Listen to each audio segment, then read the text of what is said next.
Hello students, welcome back. आज हम पढ़ेंगे डेफिनेट इंटीग्रल निकालने का फर्स्ट प्रिंसिपल मेथड। इसे हम definite integral as a limit of sum के नाम से भी जानते हैं। भाई जैसे आपने डेरिवेटिव निकालने का फर्स्ट प्रिंसिपल मेथड पढ़ा, वैसे ही आप आज डेफिनेट इंटीग्रल निकालने का फर्स्ट प्रिंसिपल मेथड पढ़ेंगे। तो बच्चों जल्दी से आप लिखिए। भाई जैसा कि आप पहले ही पढ़ चुके हैं ना, if y is equal to F X, okay, which is greater than और इक्वल टू जीरो। मतलब ये क्या है बच्चों, एक non negative function. Let y is equal to F X be a function defined on a close interval A B. सही है। Then this definite integral is numerically equal to the area of the region. भाई इसके बारे में हम पहले ही बात कर चुके थे लेक्चर फर्स्ट में। Area of the reason bounded by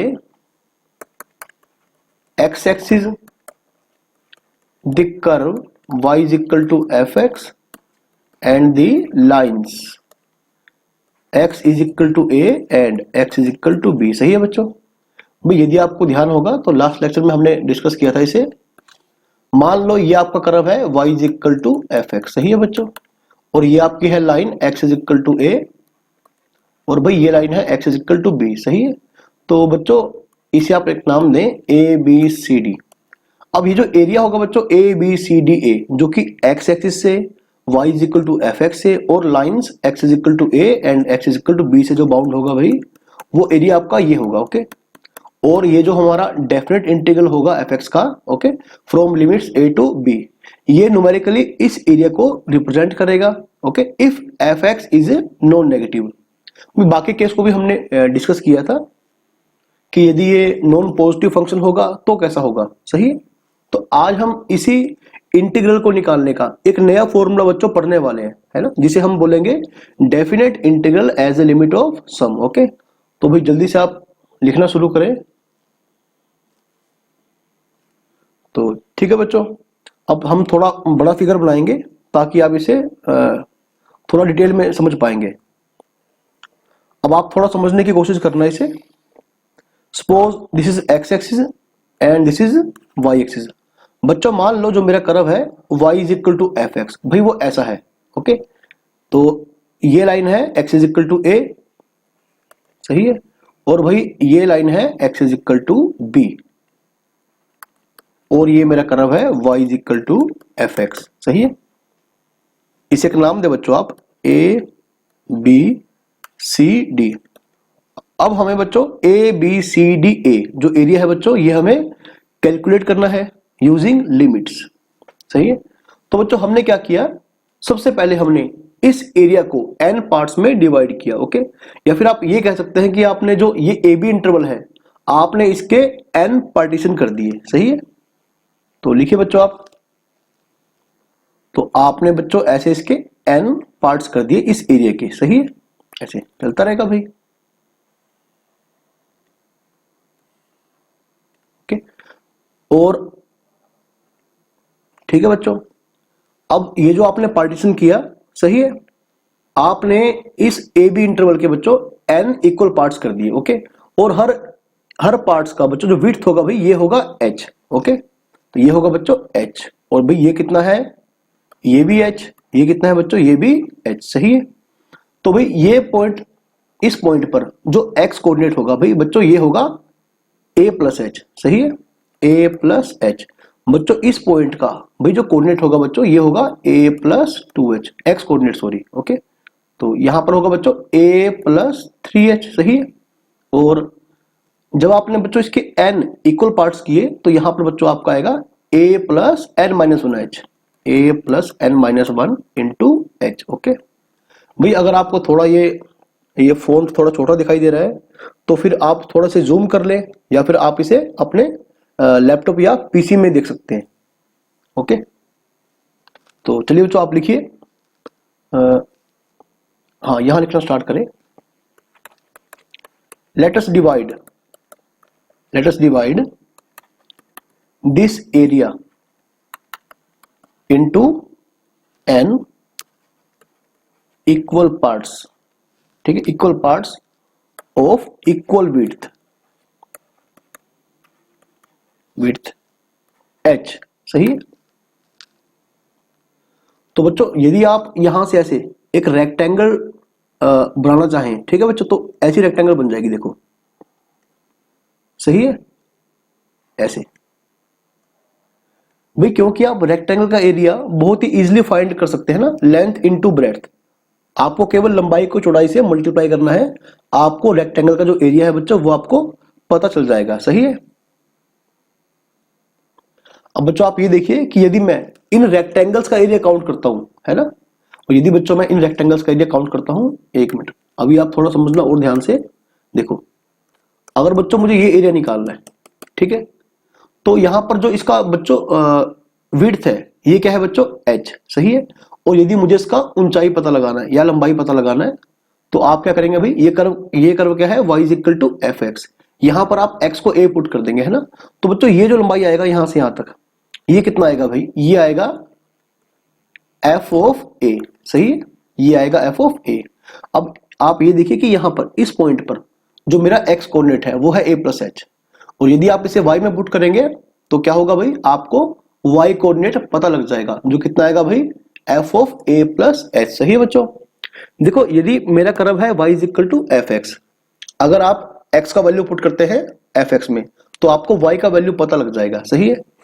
तो चलिए ठीक है बच्चों, आप लिखिए, तो sum of areas of rectangles, यदि आप पहले रेक्टेंगल का एरिया निकालना चाहें, okay, sum of areas of rectangles, बच्चों ये क्या बन जाएगा, देखो पहली ट्रायंगल थी, पहली रेक्टेंगल थी बच्चों ये वाली, सही है।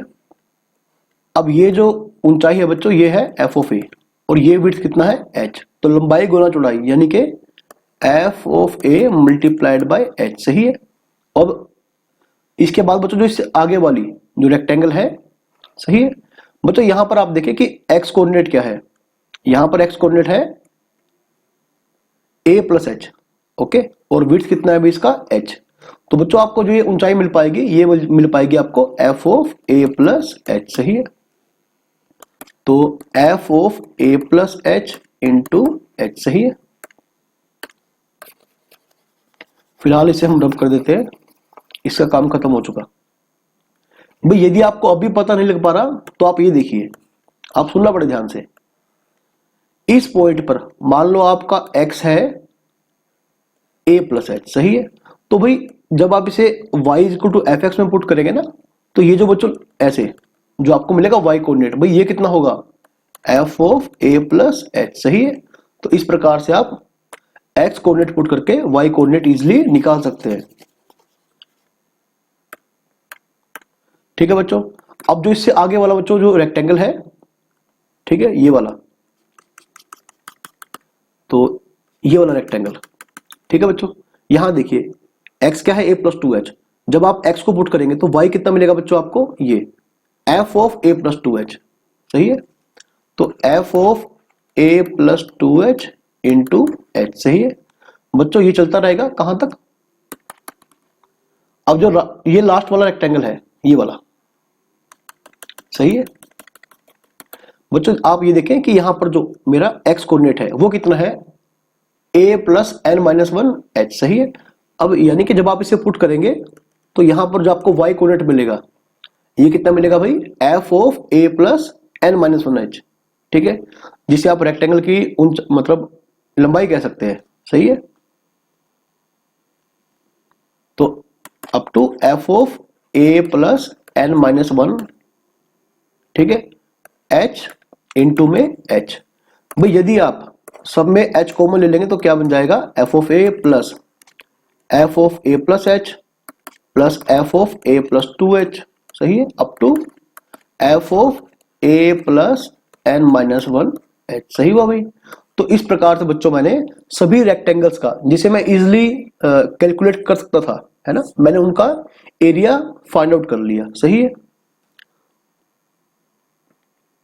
तो लिखिए बच्चों आप सो फार, एक मिनट स्पेलिंग गलत हो गया। हाँ लिखिए बच्चों, so far we calculate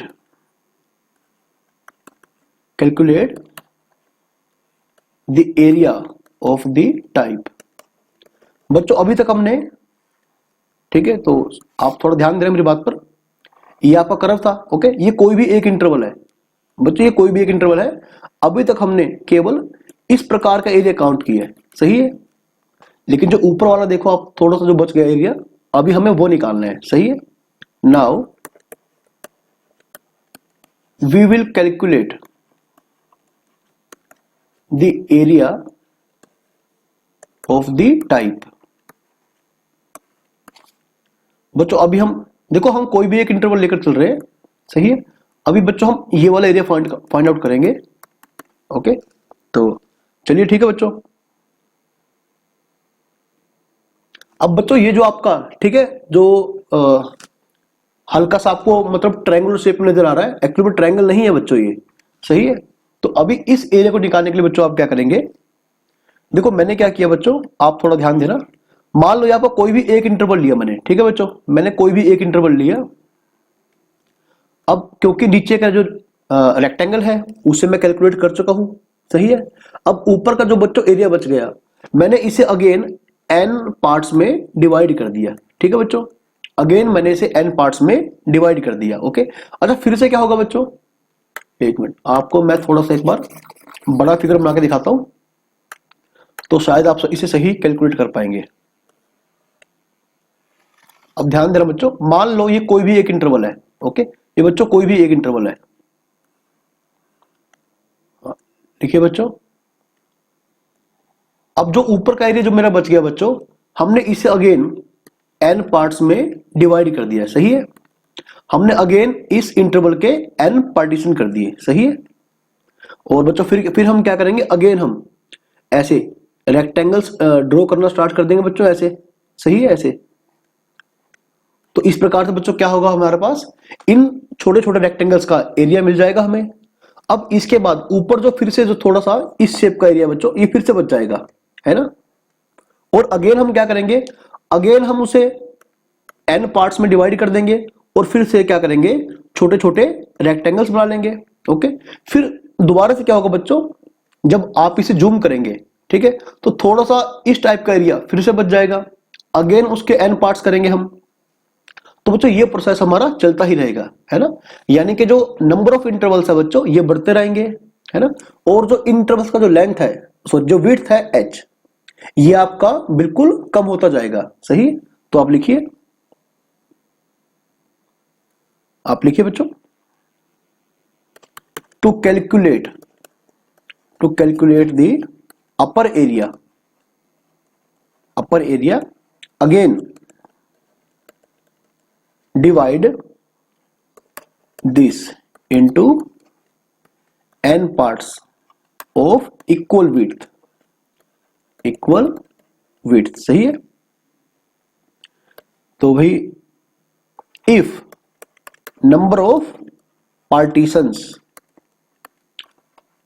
goes on increasing, भाई जैसे जैसे आप इंटरवल बढ़ाते चले जाएंगे, ठीक है, पहले आपने क्या किया, जो बड़े वाला एरिया था बच्चों उसको आपने n पार्ट्स में डिवाइड कर दिया, ओके। और फिर आपने जो ऊपर का जो हमारा अपर हाफ जो बच गया बच्चों, हाफ तो नहीं करेंगे, जो ऊपर का जो एरिया बच गया हमारा, ठीक है, सभी स्ट्रिप्स के अंदर जो ऊपर वाला एरिया मेरा बच गया, आपने अगेन उन सभी को n इक्वल पार्ट्स में डिवाइड कर दिया, सही है। फिर आपने क्या किया, फिर से आपने रेक्टेंगल बनाने स्टार्ट किए, लेकिन ऊपर का जो पोर्शन है बच्चों वो फिर थोड़ा सा फिर से बच जाएगा, अगेन आपने उसके n इक्वल पार्ट्स किए, सही है, मतलब इक्वल विड्थ वाले पार्ट्स किए आपने, ठीक है। तो बच्चों इस प्रकार से आपका जो है, जो आपकी पार्टीशंस है भाई, ये बढ़ती जाएगी, और जो गैप है h बिल्कुल छोटा होता चला जाएगा, ठीक है। तो लिखिए बच्चों आप, if number of partitions goes on increasing, okay, then जो आपका बच्चों n होगा ये तो जाएगा इनफाइनाइट की तरफ, है ना, क्योंकि नंबर ऑफ इंटरवल्स आपके बढ़ते ही चले जाएंगे, ओके। एंड अब क्योंकि जो विड्थ है बिल्कुल छोटा बन रहा है बच्चों, और जैसे जैसे हमारे इंटरवल बढ़ेंगे भाई, हमारा जो विड्थ होगा बच्चों ये 0 को अप्रोच करेगा। ओके ओके, देयरफॉर आप लिखिए,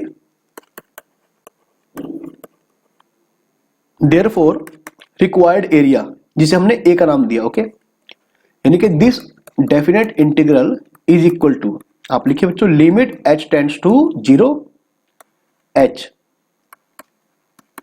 अभी आप बच्चों थोड़ा ध्यान दें, जो लास्ट टाइम हमने ये जो एरिया है, लास्ट टाइम जो हमने सभी रेक्टेंगल्स का जो बच्चों एरिया काउंट किया था, ठीक है, इसमें क्या होगा, आप नंबर ऑफ इंटरवल्स, ठीक है, नंबर ऑफ पार्टीशंस बढ़ाते रहेंगे तो n जाएगा इनफाइनाइट की तरफ। अब जो h है ये टेंड करेगा भाई 0 को। ओके, तो इस प्रकार से आपको इस एरिया का जो लिमिटिंग केस है आपको वो मिल जाएगा। सही है बच्चों, plus F of A plus H plus F of A plus 2h, okay, up to F of A plus N minus 1h। सही है। ओके, तो आई होप कि आपको क्वेश्चन समझ में आ रहा होगा। ठीक है, अच्छा बच्चों एक बात आप और देखें, जैसे आपने स्टार्टिंग में क्या किया बच्चों, आप थोड़ा ध्यान दें ऑल्सो, ठीक है, आप थोड़ा ध्यान दें भाई, जब आपने ऐसे, सही है, ये है ए और ये है B. Okay, X is equal to A and X is equal to B. भी देखो आपने क्या किया, आपने इस इंटरवल को, ठीक है, एन इक्वल पार्ट्स में डिवाइड कर दिया। ठीक है, इस इंटरवल के आपने एन पार्टीशन कर दिए। सही है, हर पार्टीशन का जो विड्थ है बच्चों ये है एच। सही है, हर पार्टीशन का जो भी विड्थ था भाई ये था एच। ओके, इसका मतलब क्या होगा कि N H is equal to क्या आएगा भाई, सही है, देखो अगर h plus H plus H plus H, अगर आप n टाइम्स ऐड कर देंगे तो ये पूरा लंबाई जो होगा बच्चों आपका कवर हो जाएगा, है ना, यानी कि जो NH होगा बच्चों ये आएगा b माइनस ए के इक्वल। सही है, तो भाई इसे भी आप याद कर लेंगे।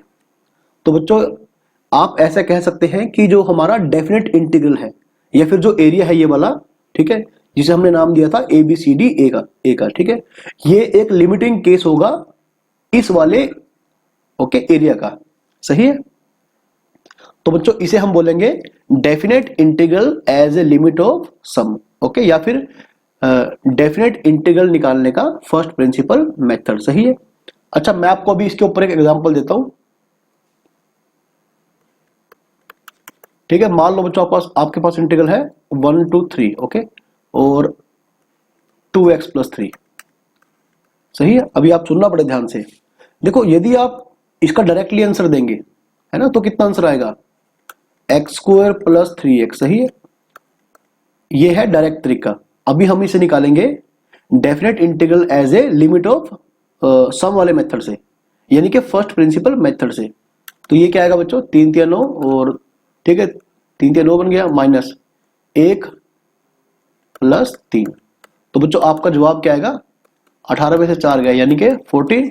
ओके, तो यहां पर बच्चों आपका एफ एक्स क्या है, 2x प्लस 3, आपका a क्या है बच्चों 1, b क्या है भाई 3। सही है, तो आपका बच्चों जो NH होगा ये कितना होगा, b माइनस ए, यानी कि 3 में से 1 गया 2। सही है, अभी आप क्या करेंगे, f ऑफ a निकालेंगे, है ना बच्चों। आप एक बार इस फॉर्मूले को ध्यान से पढ़ लें, ठीक है, इस फॉर्मूले को आपको f ऑफ a निकालना है, आपको f of a plus H निकालना है। a यहां पर कौन है बच्चों 1, तो पहले आप f ऑफ 1 निकालेंगे, कितना आएगा 5। अब आप f of a plus H निकालिए भाई, 2 इंटू में 1 प्लस एच प्लस 3, यानी कि भाई ये बन जाएगा 2h प्लस 5। सही है, f of a plus 2h, तो जो ये बन जाएगा 2x, यानी कि 1 plus 2h plus 3, 4h plus 5। सही है, तो सिमिलरली आप चलते रहेंगे ऐसे, तो लास्ट में आप निकालिए f of a plus n minus 1h। सही है, तो f of a plus n minus 1h, तो जहां जहां x है आप ये पुट कर देंगे। ठीक है, 1 plus n minus 1h, 2x, ठीक है, प्लस 3, तो बच्चों ये बन जाएगा 2n माइनस 1h और 2 प्लस 3 इज इक्वल टू 5। सही है, अब आप लिखिए बच्चों, अच्छा एक मिनट, क्या हमने लिमिट यूज करा था, अच्छा लिखना तो नहीं भूल गए। सही है, a to B F X D X. आप याद करिए बच्चों, ये बन जाएगा limit h tends to 0 F of A plus F of A plus H plus F of A plus 2h, सही है, plus F of A plus N minus 1h, सही है। ऐसे लिमिट h टेंड्स टू 0, एक minute यहां h लगाना भूल गए, h बच्चों एफ ऑफ ए यानी कि एफ ऑफ 1 आपका कितना आया था भाई, ये आया था 5। बस आप फॉर्मूला याद कर ले अच्छे से। और F of A plus 2h यानी कि एफ ऑफ 1 प्लस h कितना आया था भाई, 2h प्लस 5, 2h प्लस 5, सही है। अब एफ ऑफ 1 प्लस 2h यानी F of A plus 2h, ये आ गया था भाई 4h प्लस 5, सही है। ऐसे लास्ट में अब टू क्या आ गया था भाई, 2 इंटू में n माइनस 1h प्लस 5, सही है।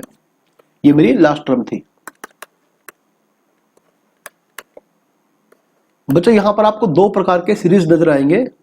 देखो एक तो कांस्टेंट कांस्टेंट कांस्टेंट है ना, हमेशा ऐड होता रहेगा, 5 प्लस 5 प्लस 5। भाई हाउ मेनी टाइम्स, ये होगा बच्चों n टाइम्स, ठीक है, ये होगा बच्चों n टाइम्स।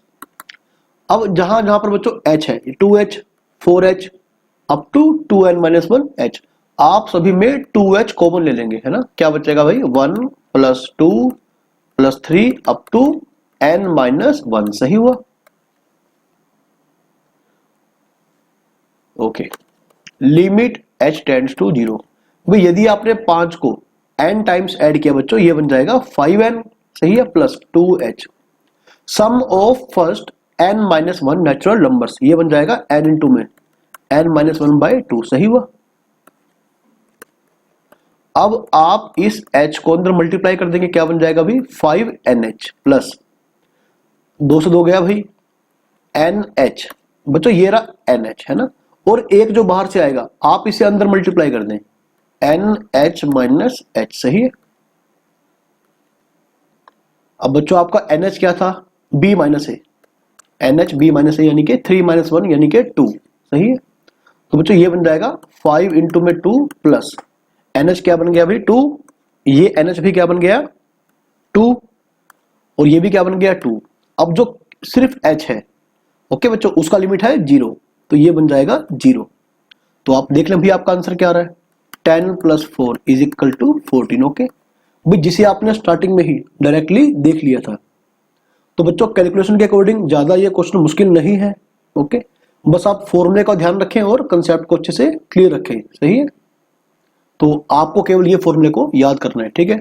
अच्छा, अभी जो बच्चों हमने देखो हमने क्या किया, पहले जैसे ही हमारे सामने क्वेश्चन आया कि डेफिनेट कि इवेल्यूट करिए definite integral as a limit of sum, या फिर फर्स्ट प्रिंसिपल मेथड से हमें इसे निकाल के दिखाना है, तो आप क्या करेंगे, स्टार्टिंग में ही कहीं रफ काम में, है ना, डायरेक्टली से चेक कर लेंगे बच्चों, ठीक है, किसका आंसर क्या आएगा, सो दैट कि आपको पहले से आंसर का पता लग जाए कि आंसर ये आने वाला है। ओके, तो एग्जाम में आपसे कभी भी गलती नहीं होगी। ओके, तो इसका आंसर आना था 14, और आंसर वैसे भी क्या आया, अभी वैसे भी आया 14। ओके, तो मतलब हमारा क्वेश्चन बिल्कुल सही हुआ। ओके बच्चों, तो इसी टॉपिक के ऊपर हम कुछ क्वेश्चंस को प्रैक्टिस करेंगे, लेकिन अगले लेक्चर में। ओके, तब तक आप इस कंसेप्ट को अच्छे से पढ़िए।